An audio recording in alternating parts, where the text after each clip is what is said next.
Welcome, welcome, welcome. Welcome to another draft episode or another episode of the DraftNerds Podcast. You know, you got myself, Matt. We got Coach Will, and we join here with a special guest. Yes, you probably recognize his face. We probably don't even need to do an introduction, but we're going to do one anyway. Owner of the football game plan, Caesar of the playbook, color announcer, CBS Sports. You've seen him everywhere. He goes by none other than Emory Hunt. What's up, my man? Not much, man. Appreciate y'all bringing me on the show. Yes, sir. Yes, sir. Yes, sir. Coach, it's a big one, right? Oh, man, look, hey, if I had to put this into an analogy, this is the blue whale. It's a blue whale of a guy to bring on this show. So, hey, thank you for allowing us to be amongst your presence, man. I know you're a busy guy, so really appreciate that. I appreciate y'all bringing me on, man. Absolutely, man. Look, so shout out to CBS Sports because a couple of guys have been over here. We've done the show with Ryan Wilson. He joined us a couple of months ago after the Senior Bowl, and we got Emory Hunt. And shout out to all the guys who've come on the show. We appreciate it, helping us educate the masses and bring more knowledge to the casual football fan, and even the ones who consider themselves to be diehard. You can always learn from anyone. I always say. So, Emory, you've put a lot of work in this draft process. We're going to talk about your draft guide in a second. You're a guy who I follow just because you give in-depth analysis and your thoughts about players and things like that. So let's start with, we had a lot of movement in free agency as far as new coaches is concerned. We had a lot of new coaches, a lot of movement. Who did you think had the best offseason so far? Give me 2 or 3 teams that you thought had the best offseason based on player acquisition, maybe draft pick acquisition, and kind of setting up for April 23rd. It's 2 teams for me that really stick out, and they both in the AFC. The Raiders, number one, because whoever they brought in, it was going to be, okay, it's a rebuild, but they did a great job this offseason. You think about the acquisitions of free agents, Tyler Linderbaum, Jalen Naylor is a very good receiver. Spencer Burford, I'm a big fan of. He's going to be playing guard. So now their offensive line looks stable. Then on defense, you bring in a Quay Walker, you bring in a Taron Johnson. I'm still a big fan. I know you had a bad postseason, but that's a very good cornerback you brought in. You have Kwity Paye, and you keep, your guy in Max Crosby. And you bring in the Kobe Dean. So the defense got better by keeping Max Crosby and adding those players. Dean and Quay Walker going to strengthen the linebacking core. And then you look at the offensive side. So now by bolstering the offensive line and adding another weapon at wide receiver to go along with you already having Brock Bowers and Michael Mayer, and you drafted a couple last year, Ashton Jeanty. So now when you do draft Fernando Mendoza, we believe that's going to be the pick. That's a guy that can now step into a turnkey situation to where he's going to have a good stability. He's going to have good stability to hit the ground running. So and again, we're talking about somebody in Mendoza that's not the dynamic talent. He's the kind of guy that we all compare it to about a Jared Goff like. So he's going to do his 111. Well, now he can do his 111 because everything around him looks good from a rookie, roster perspective for a guy stepping in as a rookie. So I thought the Raiders did a fantastic job. And then the Browns would be the other one because the Browns defensively, we know their defense was going to be what it is. And so offensively, they knew they had to attack the offensive line because the questions going into the draft was, man, what are they going to do with those 2 first-round picks? How they're going to attack the offensive line? Maybe you double down on the offensive lineman. But they went out and signed some good offensive linemen. They signed 4 starters, brought one guy, Tevin Jenkins, back in the fold. You signed Elton Jenkins to start at center. You signed, the kid from Titus Howard to start at right tackle. So you bring in offensive linemen to now where DeJuan Jones, who looks to be in shape, can start at left tackle. Now it gives you a lot more options on offense in terms of the draft in terms of who you're going to take at 6 or 24. So I thought the Browns did a good job. Shedeur Sanders is now coming into a more stable situation. Todd Monken is a great hire for him. So I think that's also part of the reason why the Browns, to me, along with the Raiders, really stood out. Yeah, staying on that Browns point, Do you think should they kind of painting it right now as a quarterback competition between Shador, Deshaun Watson, and Dylan Gabriel? Do you think that Deshaun is really going to factor in into that situation? I think they kind of want him to because of the contract, and I think ownership has really kind of been supporting Deshaun. But it seems like Munkin, from everything I've heard, I don't know if you've heard the same thing. He loves Shador, and I love that for Shador that he has a coach that loves him because last year it wasn't the same. So what is your thoughts about the quarterback competition? Do you think all these guys will get a fair shake, or do you think it's kind of already been decided? What I like about Munkin is that he's going to give everybody a fair shake, because they're all starting from ground zero in terms of the offense. So they all have to learn at the same rate, which means you get to see 1-to-1 who's going to, rise above.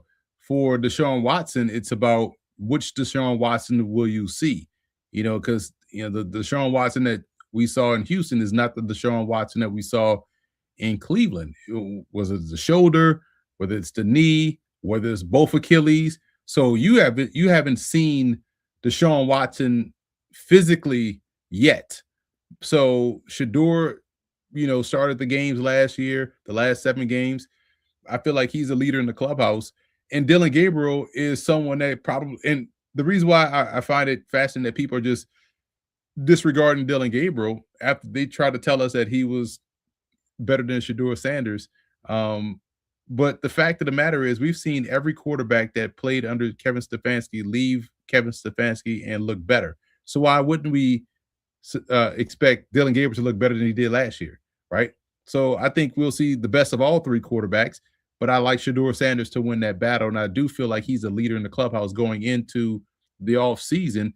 And if you just look around with everything they're promoting you see more Shador Sanders than you see anybody. You haven't seen a Deshaun Watson post from the Browns or Dylan Gabriel post from the Browns. All you see in the market and push Shador Sanders. So I think that's the key. And I feel like if Shador goes in as the number 1, he'll exit that as the number 1. But it doesn't discount Deshaun Watson and also Dylan Gabriel from competing and looking better than they looked under Kevin Stefanski. They even gave my boy his number, man. Throw the watch up, man. They gave my boy his number. So one more just to add to that. Which new coach do you think is set up to have instant success? A la Mike McDonald, right? First year won 10 games. The second year went to the Super Bowl. You saw Mike Vrabel last year. First year he goes to the Super Bowl. Which new coach in a new situation is set up to succeed right away, in your opinion? I would probably lean on Kubiak in with the Raiders, because you made the Raiders out to be the worst possible spot. I know you could talk about the Ravens because they have the best quarterback in the NFL and Lamar Jackson, so that's obviously going to give you a chance to win right away. But if I'm looking at a guy that gets a first head coaching job and in a bad situation, I think people are going to be surprised at how competitive the Raiders are. I feel like people are going to be surprised how competitive Todd Monken is with the Browns. Think about this. Think about if you're Todd Monken, you're almost 60. You've been grinding at this thing for a while, wanting to be an NFL head coach. Had maybe a close interviews and got to the finish line, but didn't really get the job.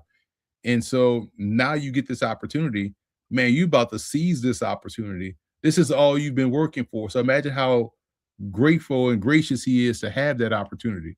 I think that's where he can have the success. So I think Kubiak is the one, because I feel like people are underestimating how much talent is on his Raiders football team right now. Staying right there with the Raiders. So we know they signed Kirk Cousins as well. So we talked about Kubiak, and I love what he does offensively, right? So do you think the plan is to, hey, look, slowly, even though he's the number 1 overall pick, slowly put Mendoza into the fire, or just say, hey, look, you know what? It's a QB competition, and we're just going to see who wins out the QB competition. Which one do you think is going to be the best scenario to work with? I hope they just have a straight up competition, because I don't want to see Kirk Cousins out there again. We saw what that looked like last year with Atlanta, and prior to Michael Penix getting that job before Cousins got injured, it wasn't good either. You know, it didn't look good for 2 years for Kirk Cousins. I'm surprised he came back. I thought he was going to be over here with us at CBS, you know, because he did such a good job in studio. But in terms of like on-field play, if it's an open competition, I mean, you run the highlights right now. Mendoza could do the one thing Kirk Cousins can't do, run. And so, you know, might as well just throw him out there and let him figure it out because you've bolstered the team around him. Why waste time? I go back to the Brown situation, right? If Shador had the same runway as those guys last year, and Shador got 7 weeks of first team reps, and with a worse off roster than what they started the season with, and he went 3-4, and they probably should have went 5-2 if you think about how they bungled the Titans game at the end on the 2-point conversion, how they blew the Bills game. Those are winnable games. So imagine if he kind of started the season as the quarterback. We might be talking about the Browns as a team that would have been fighting for a postseason by the time they got to the Pittsburgh game and the Bengals game. So why waste time if you have Mendoza? If you feel like his floor is already here, why go and lose 4 games with Kirk Cousins for the sake of bringing him along slowly? I just throw him out there, man. Like at the end of the day, like nobody having Kirk Cousins start helps nobody. You know, the way you're talking about the Raiders, and I'm kind of bullish on the Raiders as well. I like what they did. They remind me of the Chicago Bears a couple years ago when Ryan Poles came in. He started to make these moves, and I kept telling people, bro, I like what they're doing. I'm telling you, they're a couple of years away, but they're gonna be a good team. I love the way that they realized that they weren't a Bryce Young or a CJ Stroud away from winning. So they traded that first overall pick to Carolina, got DJ Moore in the trade along with some draft capital. Come back the next year, they got the number 1 pick because Carolina was really bad. And then that turns into Caleb Williams, who to me was a better prospect than Bryce Young. You add in Romo Dunze, you add in Luther Burton, who dropped him in the 2nd round. You get Ben Johnson, who was the catcher of the coaching tree last year when it came to available coaches. I mean, so many teams were trying to get Ben Johnson for years, but he wanted to wait until there was a right opportunity. So then they get Ben Johnson, so they get the system. You know, you get Swift, who played for Ben Johnson. It just all worked out. And I mean, it started back doing that first year under Poles where they traded for Montez Sweat from the Commanders. And I'm sitting there thinking, why is the Bears making trade deadline trades when they're not in position to win right now? But it all made sense because every move, it was calculated. It was getting them to the point where eventually we saw what we saw last year. And I was bullish on Kubiak. I wanted him for the Ravens. I just love that system. He's going to bring structure. Mendoza coming out happens to be the perfect system quarterback for that system. So it's almost like lightning striking in a bottle. And then now you got Brock Bowers, who I know he wasn't even their first choice. They wanted a quarterback in that draft, but all the quarterbacks got taken. So they end up with Brock Bowers as a consolation prize, like a hell of a consolation prize. You get Ashton Genty last year. Do you see the Raiders on the same kind of trajectory as the Bears, or am I off on that one? No, they are on the same path. It's about now, you know, with this new regime, nailing the draft picks. Mm-hmm. They got talent there, and I think the biggest issue for the Raiders last year was the lack of protection up front.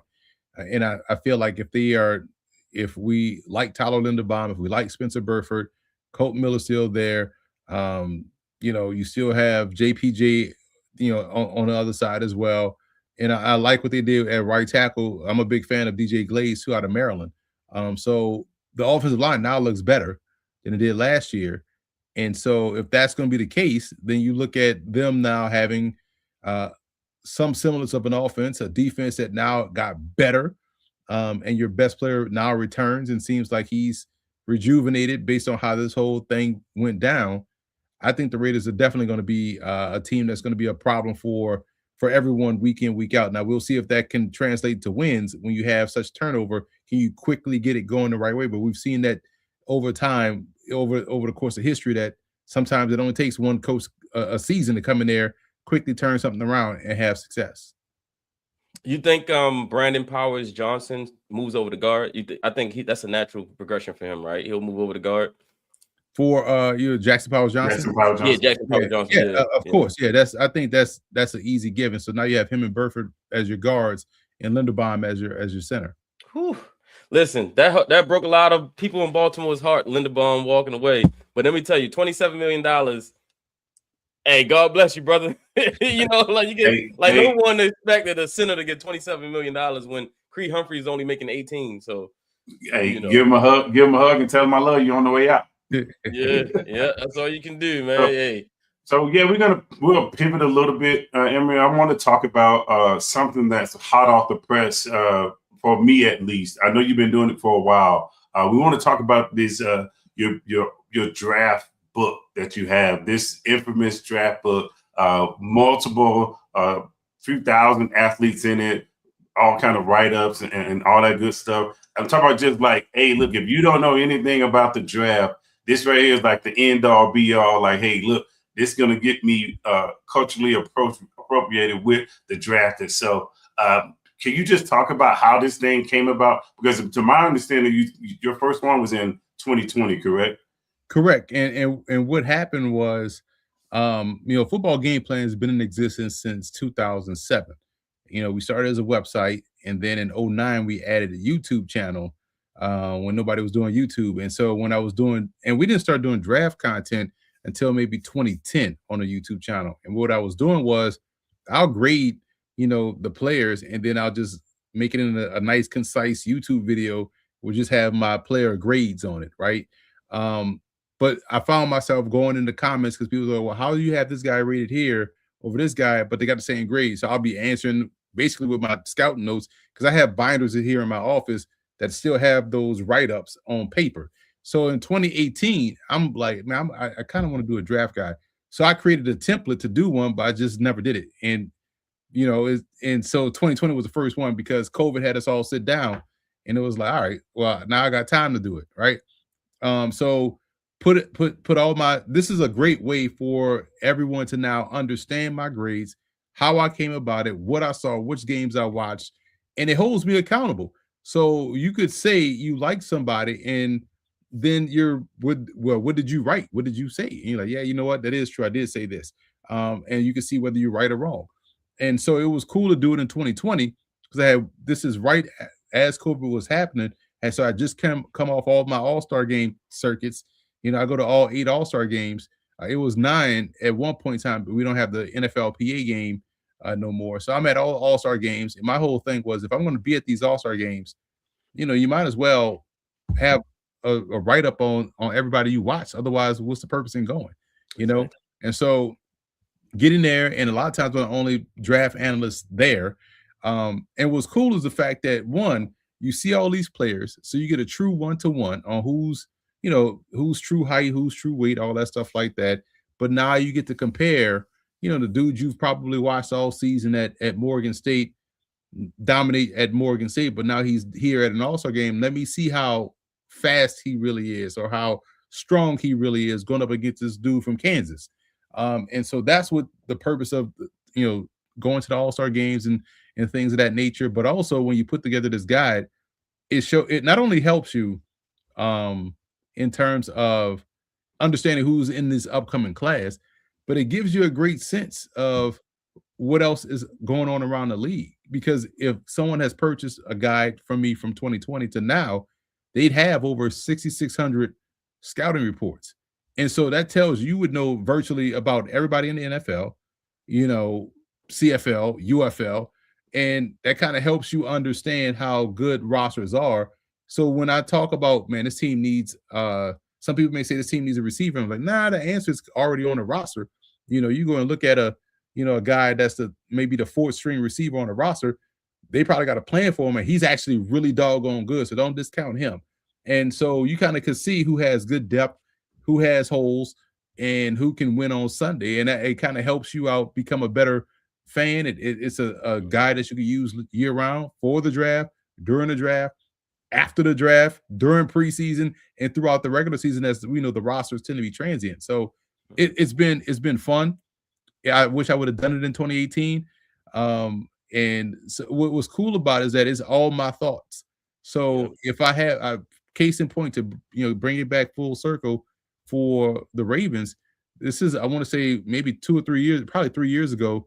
My number one combo safety at the time went undrafted. So people probably look at it was like, wow, how your number one graded combo safety is undrafted. It was Ardarius Washington. See, I don't care where guys get drafted. I only care about does it jive with the scouting report. And so, yeah, my number one combo safety goes undrafted, but guess what? He ends up being a significant starter for the Ravens. So it looks like I was right that this guy probably should have gone in the draft. And so that's the purpose of my guide. So people can read these things, see scouting reports, because I know people will love certain guys that have all the, the stuff that you can find on the team's website anyway, like the bio and the birth date and the hand size and all that. But when it's week 9 and you down to your backup guard and you're like, man, who the hell this guy is that we got in the game? This guy to tell you who it is that you got in the game, as opposed to knowing that he's born in Dayton, Ohio, and his hand size is 9 3/4 inches. Like, no, you don't care about that when you watching the games. You want to know what this guy can do, what he can't do, and that's what this guy is for. It's super valuable. It's great, and we've gotten great feedback every year. And people can get it at footballgameplan.com/2026 draft guide.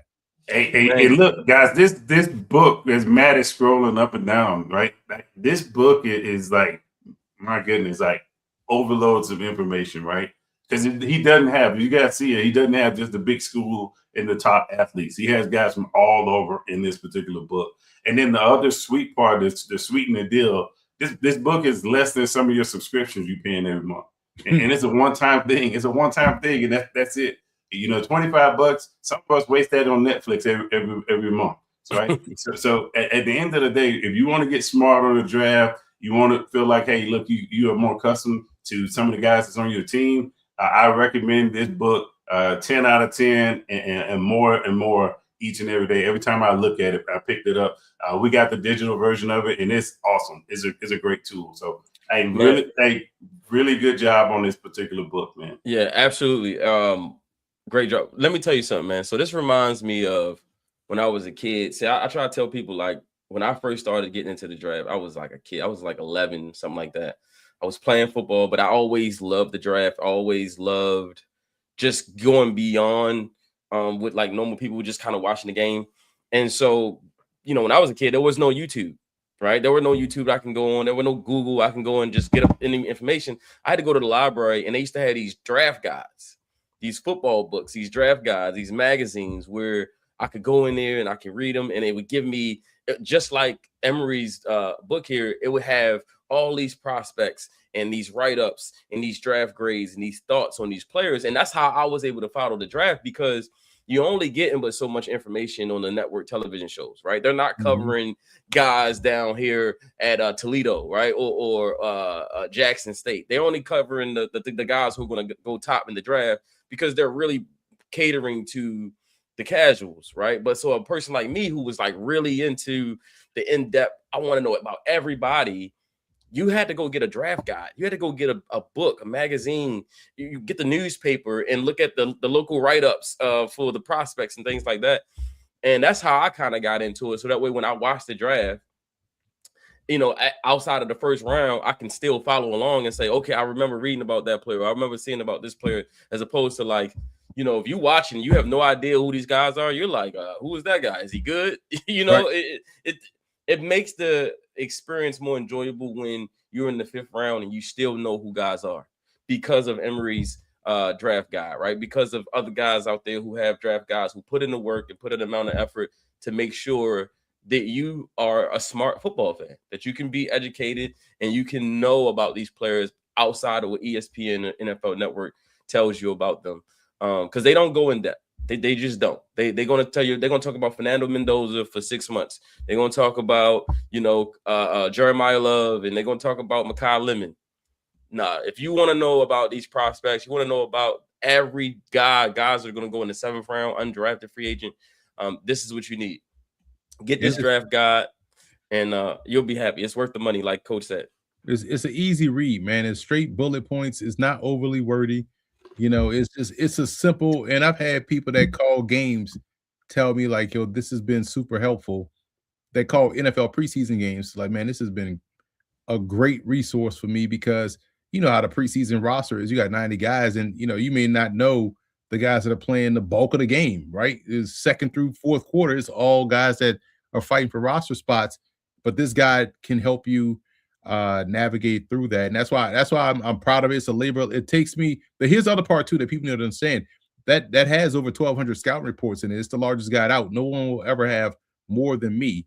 And it takes me 3 months to put this together because during the season, I'm calling college games, I'm covering college football, I'm covering NFL and CFL. So I don't really start my draft work until January when I start going to all of the All-Star games. So the fact that I'm able to lock in and focus on that in that mode just for 3 months, 3 months until it comes out, but 4 months till the draft. That's all the work that you can get done. It shows you if you just lock in and have a little bit of discipline, like stuff like this can get accomplished. I mean, when I first started, the first one I did had 600. I just wrote them down, 688 reports in. I was like, dang, this is huge. And so, but as I'm grading and I just kept going, I didn't get to 1,000 until 2023. And then last year we had over 1,200, and this year we got over 1,200. So once you get in that mode, that's why I was shocked. I'm always shocked that folks that cover the draft year round and they don't have this many reports. Like, what are you doing all year? If I'm able to do this in 3 months, like what you doing in 12? So right. So on that note, right, about the whole scouting process and whatnot, like what did you do to get yourself to know what to look for? Because I coach high school football, right? But I'm limited to if I'm a defensive coordinator, I'm limited to whatever group I go to if I don't have a secondary position that I'm coaching, or if I'm a position coach, I don't get a chance to go see if I'm on defense, I don't see what the O-linemen do. So what did you do over the years to get yourself to say, hey, look, these are the things I got to look for, and this is how I know if this grade is going to be legit for this particular athlete? To be honest, it's really just watching a lot of football. And I think what really helped me kind of become sharper in this space as a draft analyst, as you see videos from when we first started the YouTube channel, that's in 2009. That's crazy. You know what I'm saying? But it's wild to see when nobody was doing it, how I made sure we needed to have the mugs, and this one, I obviously I have on a football game playing polo, but the whole thing, we got to wear suits to look, we got to make it look like we got all the mini helmets. We had to get all that to make it look presentable, right? But I think what helped me sharpen up my blade was going and covering the Giants and Jets at training camp. So now when I start going there, this was around 2014 or 15 or so.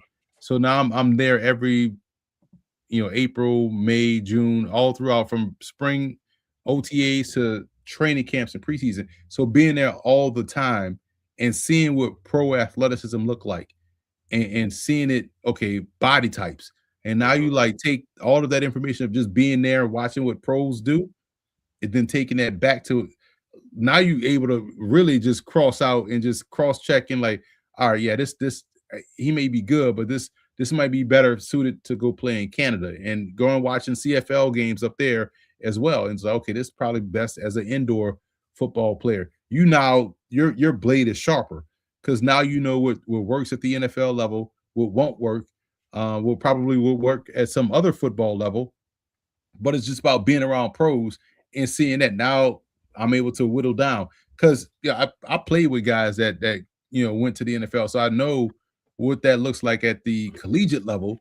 That from a G5 program, juxtaposed to seeing superior athletes, and then now as you're grading, you're like, all right, and then also adjusting with the times.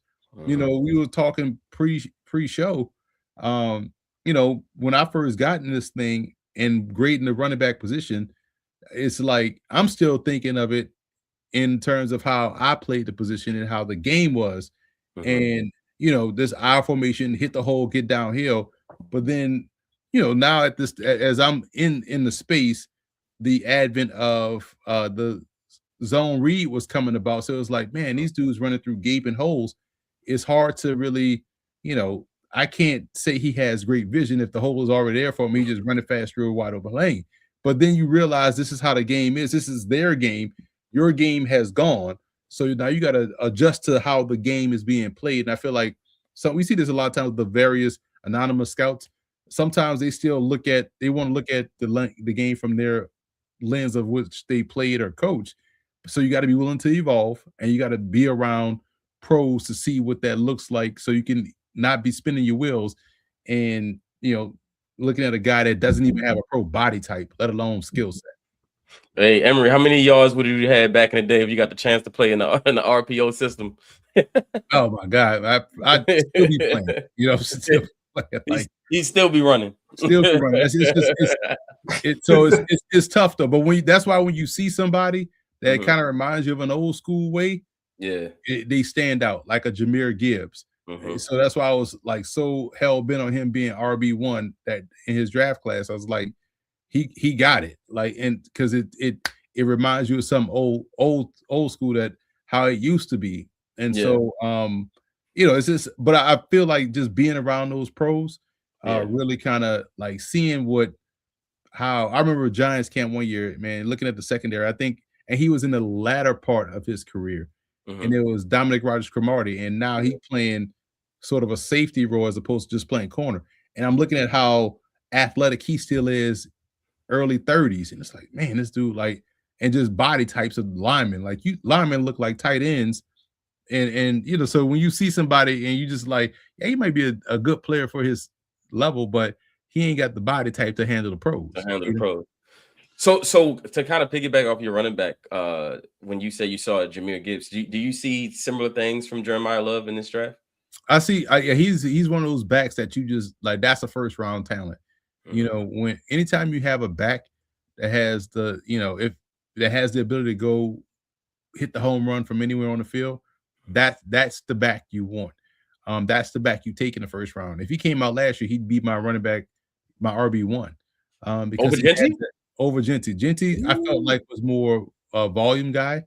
But and he was decent, but Love is different, and Love to me just plays like he just has that Adrian Peterson like burst to where it just like shot out of a cannon and he's gone, and he's running through arm tackles.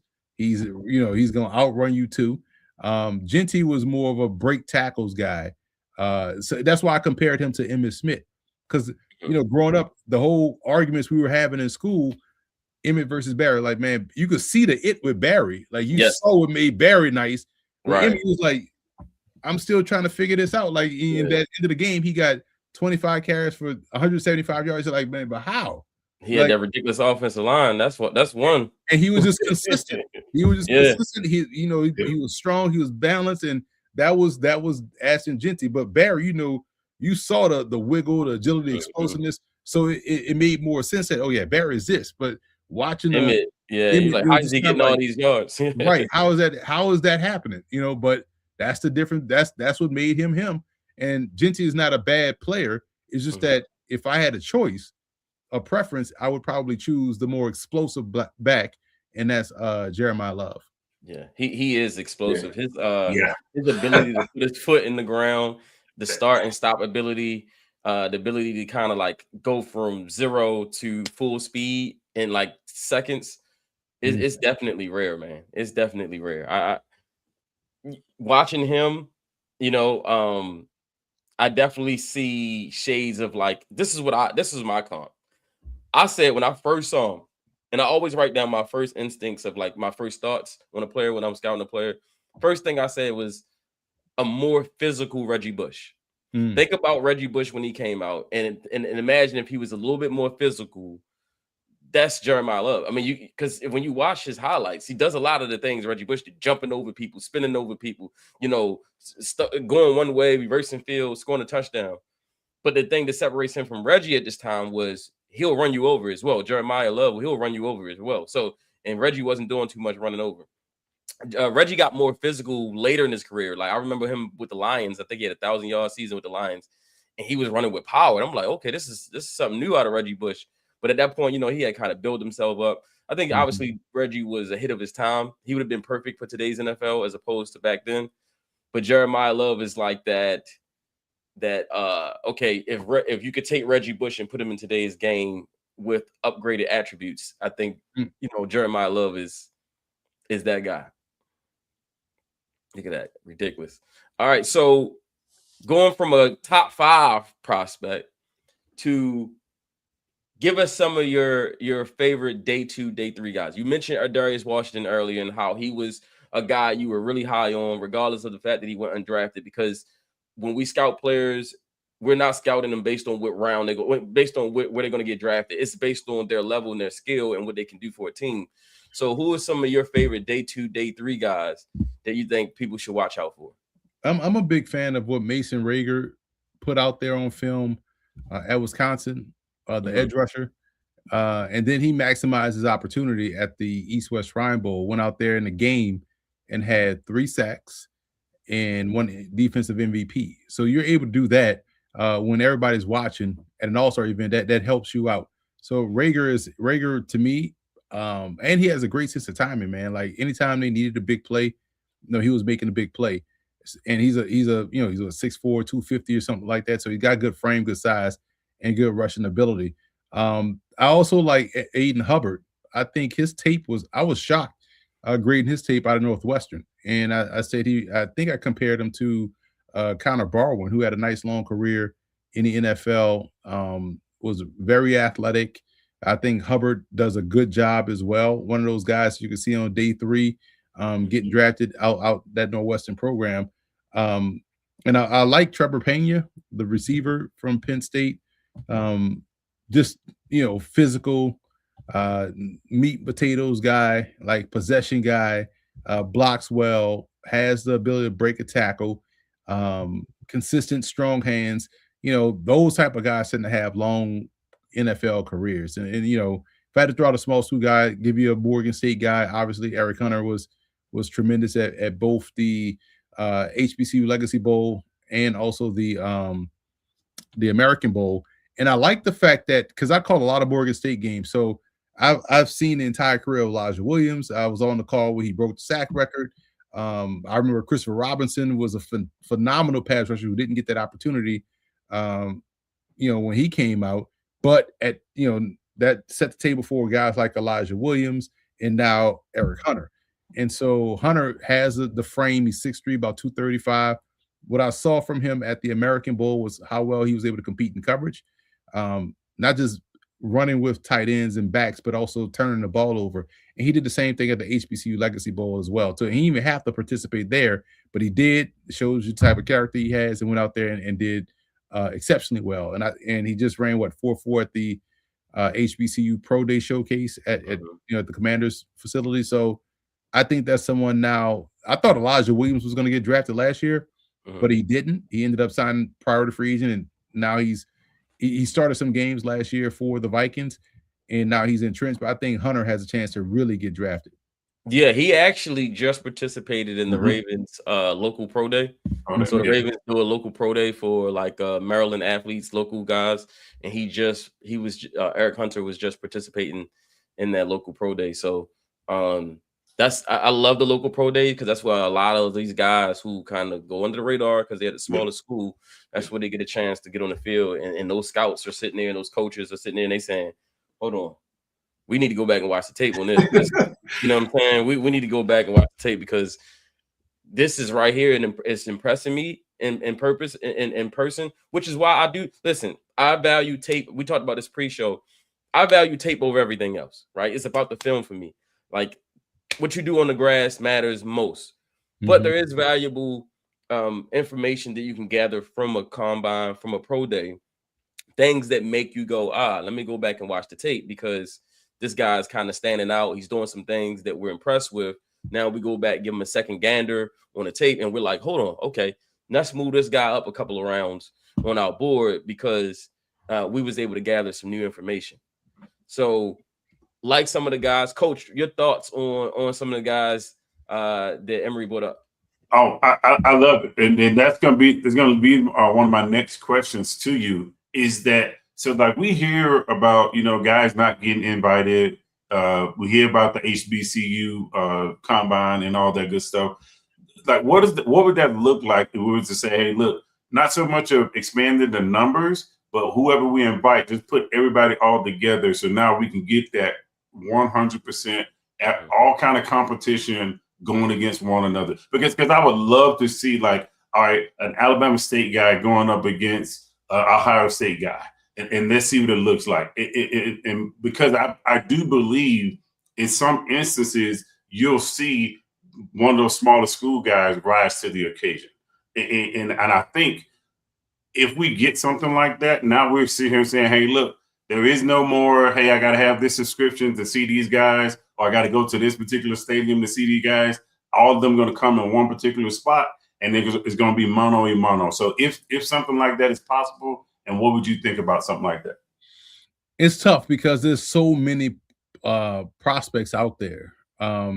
Every draft class has about a good, 5,000 to 6,000 eligible players, right? And so you got to really whittle that down to 2,500, and so it's a numbers game.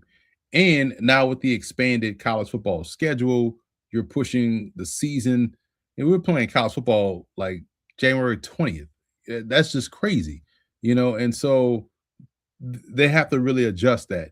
And so, because now you're going to have guys opting out of All-Star games. I think what has to happen is, you have to really do a good job of making the rosters more advantageous to the small school athlete, to where you're going to be able to get the top talented guys to go to some of these all-star games or some of these big schools. So why not make it a habit of adding more small school guys? We've seen the Michigan versus the Ohio State guy go up against each other already. We see that every week. But you really want to see if this Alabama State guy can go up against this Michigan guy. And I think that's the way to do it. I feel like if they could fix the scheduling, there is room for one more All-Star game. Like I said, that what really shocked me, I think this was 2022, 2023 draft. So it was a 2022 season, but going into 2023 draft. And I was at the NFLPA game, and they had, I think the 2023 or 2020, I think it was 2023. That class of HBCU prospect was the best I've seen since I've done this. And you had guys at all these different All-Star games dominating. The HBCU Legacy Bowl that year probably had the best collection of talent. But since the transfer portal, now all of those guys are leaving and transferring up. So we don't get that small college gym like we used to in bunches. Some guys stay back, but for the most part, everybody has moved on. So again, imagine if a Shador or Travis Hunter stayed at Jackson State, and so you lose that. So now you really just got to focus on, well, who's our top 500 or top 1,000, and then how can we rank and file.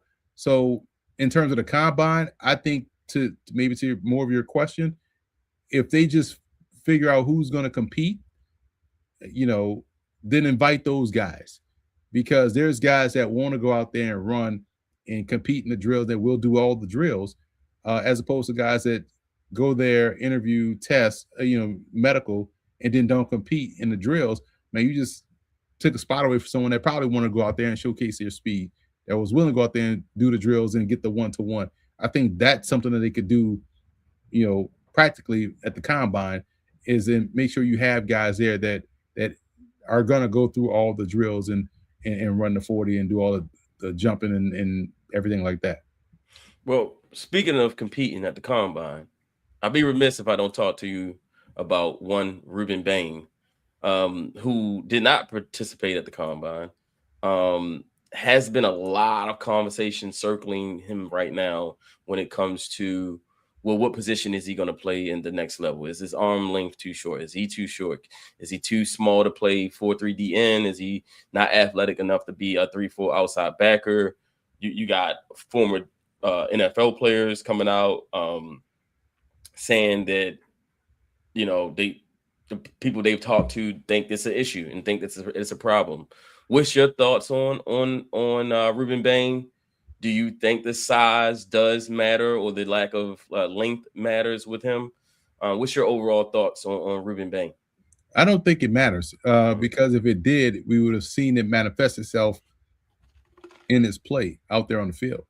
For guys that are shorter or have the shorter arms, we kind of they know how they're experts at playing with their height and arm length deficiency. So he's been playing that size his entire career, and he's been dominating.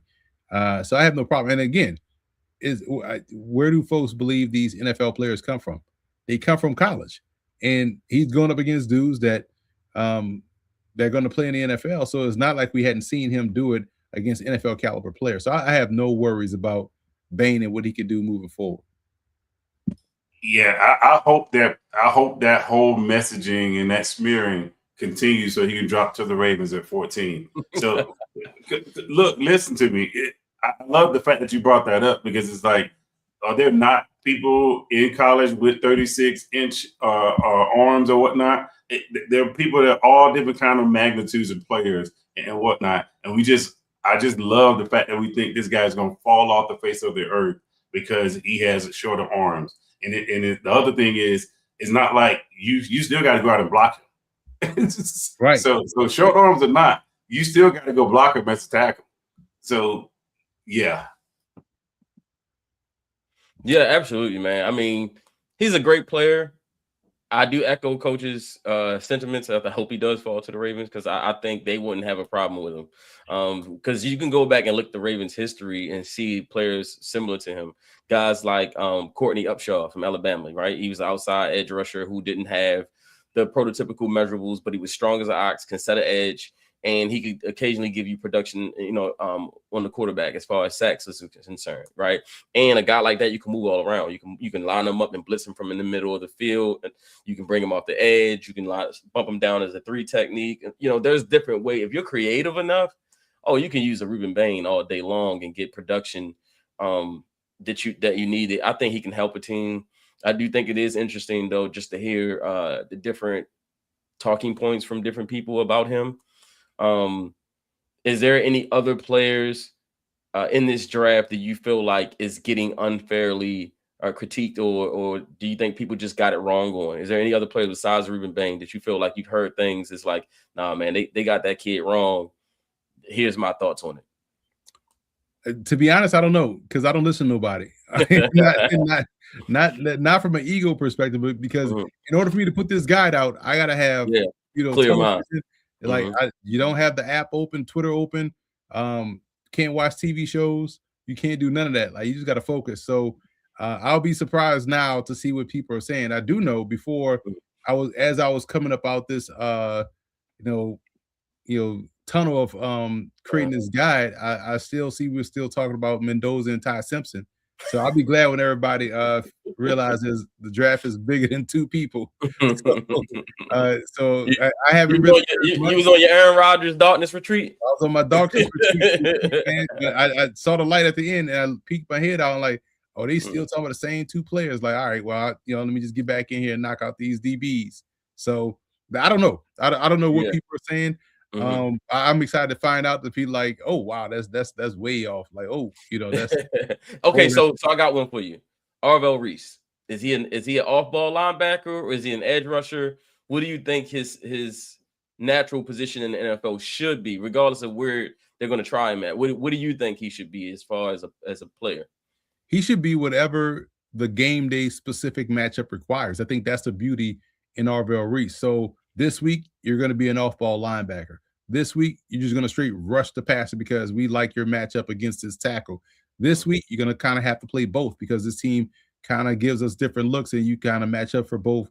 So I think for him, because he's so athletic, that's the strength for him. He could be a specific game day matchup piece, which is exactly what you're trying to get when you're drafting someone in the top 5.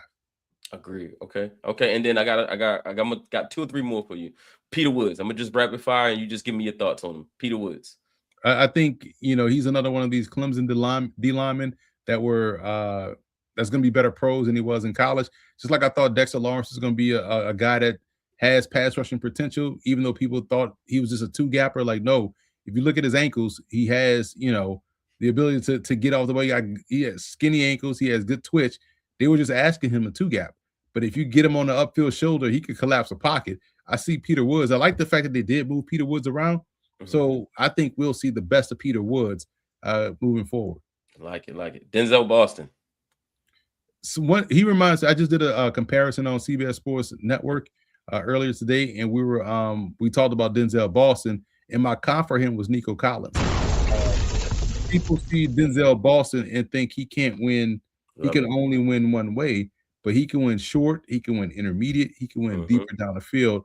I feel like that's someone. He could be a bona fide number one, a go-to guy, and surprise people with how good he is after the catch. So I compared him to Nico Collins. He's my number one inside receiver in his class. Nice. Kenyon Sadiq, a lot of talk about him. He's a tweener. He's too small. He's only 6'3", blah, blah, blah. What's your thoughts on Kenyon Sadiq? It's more thoughts on the overall idea of the Kenyon Sadiq, right? Every year we like the idea of the super athletic tight end, but once they get into the league, the usage doesn't even match up, right? Because the league prefers to utilize more receivers and backs as opposed to the Isaiah Likely's, the Kyle Pitts, and those guys. I think this is a situation where folks got to get out that mindset of how we saw the Jimmy Grahams, the Antonio Gates, where you saw all that production go to the tight end. Well, because of the advent of the 4 or 5 wide receiver sets, we're seeing these receivers come now in plentiful and be able to hit the ground running. Because we used to say, it takes 3 years for a rookie receiver to really get going. But now these guys are getting going right away because all they do is pass now in college football. So they've done their 10,000 hours. And so you look at that. So the tight end is not as featured. So it'll look like, man, this was a wasted pick, even though he's super talented. But he'd have to go to a situation where they kind of utilize a tight end like that. But if you're utilizing the tight ends like that, to where they're featured and they're productive like that, that tells me you don't have good receivers. Right. San Francisco, for a while, Baltimore. You know what I'm saying? When you have these multiple tight ends, that means your receiver position isn't what you think it is. Because teams rather go out there with a receiving core like the Bengals, as opposed to what the Ravens went out there when they had Kohler and Andrews and like. So I think Sadiq is a good player. He's my number one H-back. But will the league utilize him like that? And that's the biggest question. Yeah. So I want to talk to you about another guy. I was looking at your draft guy, and you had a pretty good grade on him, and I like him from a developmental standpoint. That's Taylor Green. What do you think his potentials are? And can he develop into an NFL quarterback, in your opinion? I'm hearing some people say, oh, he got a smoother tight end. He's not going to be a quarterback. But I think when you talk about 6'6", that raw athleticism, and he has the whippy arm, you can see it. He can get it there. I just think his mechanics is something that needs to be critiqued. But what is your thoughts on Taylor Green as far as, what's a good fit for him? And then also, do you see him developing into an NFL pro? Yeah, I think he's an NFL quarterback. It's funny because people play too much Madden, man. Like, and too many video games. Like, you just can't move somebody to another position. Like, if you look at Taylor Green and try to envision him playing any other position, it looks dumb. Yes, like all he's very skinny and wiry. Like, what is he going to do? So he's a quarterback. Do that with Cole Payton. You know what I'm saying? Who looks like the Taysom Hill type, right? But Green is 6'6", 230. Just like Randall Cunningham, he's wiry, he's flexible, he's Gumby-like athleticism. Coached by Bobby Petrino for the last 2 seasons, so he understands the passing game. It's just his lower body mechanics, his footwork. Got to get locked in, got to get consistent, because that's what causes the ball to sail at times. But man, when he locks in, he can really go. And if Arkansas had any semblance of a defense, they would have won so many games this year because of Taylor Green and how he played in some of these games earlier in the year. So I think this is someone you get on day 2. Randall Cunningham was a 2nd-round pick. So wherever he goes, I just feel like if he goes somewhere where they have a plan at quarterback, a guy that has a track record of getting the most, he can go to Green Bay. He can go to Pittsburgh. He can go one of those places where they have a track record of developing quarterbacks. And then you could have someone on a cheaper contract that can blossom and be your star. Who's your top 5 receivers in this draft, and why is it Omar Cooper Jr. number 1? I feel like Omar Cooper is he's more like a volume guy to me. Okay. So he's more like a possession guy. My number 1 X receiver is Jordan Tyson. My number 1 Z receiver is Cornell Tate. My number 1 slot is Mekhi Lemon, and my number 1 inside receiver is Denzel Boston. So those are my top 4 receivers in the class. And then that subsection of receivers, you got the Chris Brazels, you have the Bryce Lance, you have the Ted Hurst.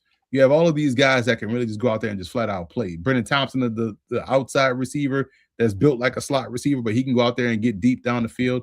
I'm a big fan of him. There's a lot more explosiveness that I like in what he brings to the table. But someone like Omar Cooper can play a long time because I think he's a good possession guy, good volume guy. But man, I got to get those guys that can get out there and go. And I'll take all of those guys over Omar Cooper.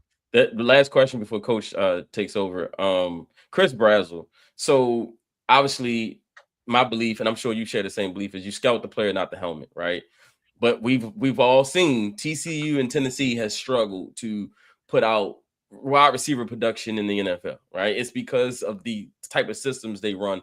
They traditionally just haven't transitioned, they traditionally haven't transitioned well into the league, right? Those gimmicky type of offenses, they just don't prepare these guys to go in the NFL and have at least immediate success.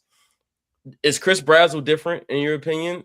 Can he buck the trend, or is it going to be another one of those, struggles where we're like Jalen Hyatt, where we're just like still waiting for this guy to show up? No, I think he's going to buck the trend. He kind of bucked the trend last year with Dante Thornton. So he's a bigger body wide receiver. I look at the individual traits that he has.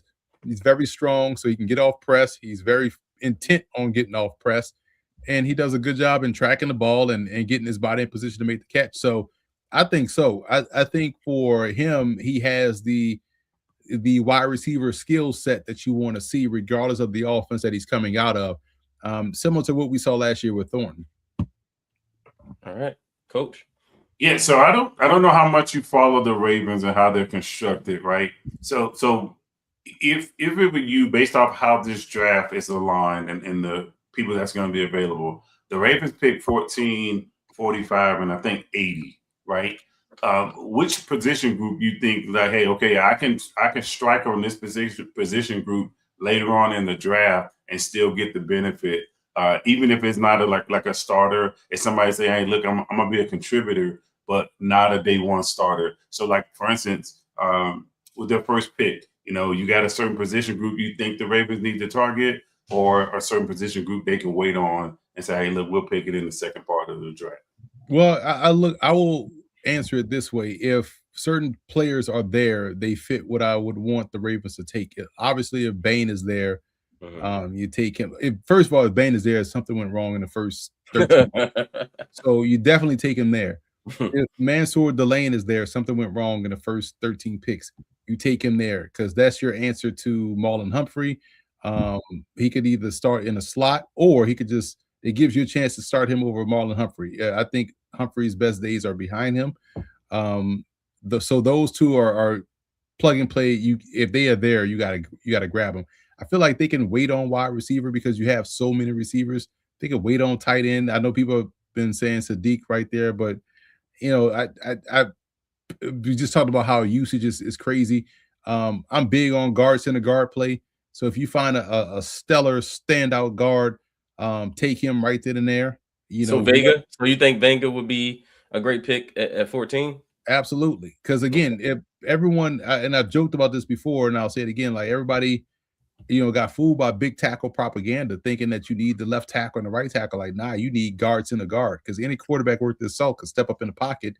Pressure comes from the outside. If you ain't got no pocket to step up in front of, then nothing happening. And then you can't even run the ball without guards in the guard doing something productive, moving guys up out the way. So that's where offense is won. The closer you are to the ball, the more valuable you are. Your battery has to be strong. That's center, running back, quarterback, nose tackle, Mike backer, free safety. If you are strong down your battery, then you are playing great football. Everything else is just cosmetic. Yeah. All right. So another question about the Ravens. So we always hear about this big elusive X wide receiver that's 6'3", 220, chiseled, can catch a BB in the dark, right? That's what Raven fans envision that's in every draft, right? We know that's not the case. But if there was a wide receiver, you say, hey, look, doesn't have to get a lot of volume. It could come in and contribute a situational football. Is there a wide receiver you feel like pairs up well with the Ravens? Ted Hurst has that mentality, man. Like he has a my ball or nobody's ball mentality. It reminds me a lot from that perspective in George Pickens, like how he just attacks the football and just how just doesn't care. It's almost like he plays as if he sees just him, the ball, and the quarterback out there on the field. Like he doesn't care who's around him, who's draped all over him. He is a phenomenal talent. That's somebody that you want playing that position. I think because of his size and how how quick he is and his first step quickness and the ability to accelerate, and the elite level hands, that'd be someone I would definitely grab. Wherever you can grab him, grab him. I was just about to ask Emory, how early would you take him? Would you take him second round? Yep. Pick 45? Yeah. Listen, I've always been about just give me good players. I don't care nothing about what nobody. When you're out in the, at the park playing basketball and you pick in who you go for, what the dudes that can help you win first, right? Mm-hmm. You don't care, well, this guy, his plus minus is this, his plus, like, nah, even that dude look like a hoop, I'm taking him first. Like, why would you take the top? Like, so that's how you got to approach this draft. I think a lot of people get too much worried about what other people think. Mm-hmm. They ain't gonna care what other people think when your team is out there losing. So get what helps you win. If you think this is gonna help you win, take him. Like, I don't care about positional value or that we could wait around. Like, nah, if you think this dude can help you win, take him. You got to pick for your team. Absolutely, 100. I always say, bro, when the players out there balling out, nobody's gonna be thinking what round we get him in. When he's scoring touchdowns, we're gonna be like, well, I mean, he is a Pro Bowler, but we could have probably waited till day 2 and got him. Like, no, you're not. You're gonna be taking those touchdowns. You're gonna be happy you got him, and you're not gonna be worrying about what round. The only time you worry about what round you pick the player is if the player doesn't succeed. Then you start thinking, well, we gave up this or we gave up that. But other than that, if you love the player, if your convictions are telling you that the player is the best fit, you go with that, because we see way too much overthinking. I mean, that's how the Ravens ended up with Kyle Hamilton in the first place, because people overthought it. Well, he's a safety. Well, he doesn't run a full 40-yard dash. He's not as quick as we would like. And you just let an all-pro fall right to the Ravens because you overthought it. Take the best player and just go with it. Oh, that's the overthink of all overthinks, right? Yep. Like Lamar Jackson at pick 32 is the entire league overthought it, including the Ravens, because they could have took him with their first round pick. But Emory, thank you so much, man. This was a great show. Let everybody know where they can find you next. Where are you going to be next? And then what are you doing? What's your plans for draft night? Follow me on Twitter at FBallGamePlan. They could just check me out on CBS Sports HQ, CBS Sports Network, and go get that draft guide, man. And, it's cheaper than gas. You can get it at footballgameplan.com/2026 draft guide. The best money you ever spent. Absolutely. I like that. Cheaper than gas, because gas is very high right now. Coach, you got any closing remarks? No. Hey, look, thank you again, man, for spending your time with us. I know it's invaluable, and really appreciate this guy. I hope you keep them coming. And I'm forever a fan of this book. So every time it comes out, I'm looking at it and purchasing it, as long as I have $20 and gas doesn't get higher than what it is right now. Hey, Emory, are you guys doing the show draft night? We gotta see. We're still waiting to hear what the plans are. Okay. So usually they have me down at our Fort Lauderdale studios for day 2 and 3. I may be up in Connecticut studios this year, or the New York City. Who knows? I don't know yet, but I know they usually have me doing days 2 and 3 for the draft. All right. Well, ladies and gentlemen, again, Emory Hunt. Enjoy this. Man, this was a great show. If you missed it, go back and watch it on YouTube. It'll be there. It'll also be on X. And if you just want to listen to the podcast, you can go on Spotify. You can go on Apple Podcasts, iHeartRadio, wherever you get your podcasts, and you can listen to this wonderful conversation with Emory Hunt. Again, Emory, thanks again. And we'll see you around, brother, anytime. We might want you to come back on, but I feel like we made a connection for life, brother. Thanks again. Appreciate y'all, man. Y'all doing great work over there, man. I'm glad I was a part of the show. Thank you.